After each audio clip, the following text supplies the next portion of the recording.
منافق اور بدتمیز کا فرق کیا جائے تو بدتمیز اتنا خطرناک نہیں جتنا منافق۔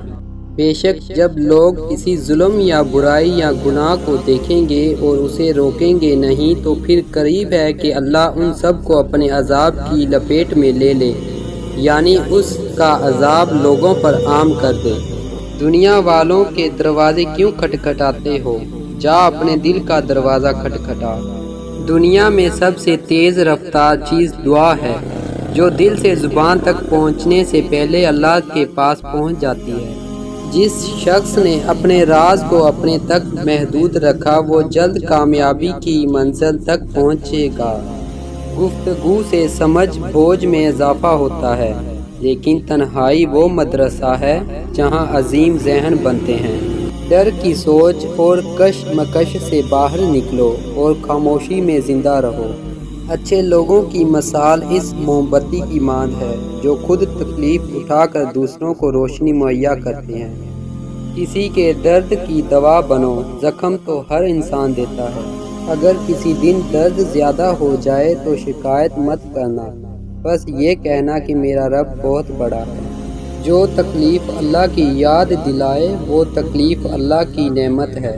اگر تمہیں سب راستے بند نظر آئیں تو وہ تمہیں ایسا پوشیدہ راستہ دکھا دے گا جس کے بارے میں کوئی جانتا نہیں ہوگا۔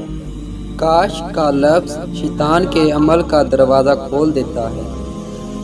کامیاب لوگ اپنے فیصلوں سے حالات بدل لیتے ہیں، ناکام لوگ حالات کے ڈر سے فیصلے بدل لیتے ہیں۔ ملازم سے اپنا راز کہنا اسے ملازم سے مالک بنا لینا ہے۔ جب کوئی شخص خود اپنی تعریف کرے تو اس کا وقار ختم ہو جاتا ہے۔ زیادہ گفتگو کی عادت یا تو عورتوں میں ہوتی ہے یا کمزور مردوں میں۔ محبت اور دوستی، یہ دو چیزیں ہر طوفان کا مقابلہ کر سکتی ہیں، مگر ایک چیز ان دونوں کے ٹکڑے ٹکڑے کر سکتی ہیں اور وہ ہے غلط فہمی۔ پرندے اپنے پاؤں اور انسان اپنی زبان کی وجہ سے جال میں پھنستے ہیں۔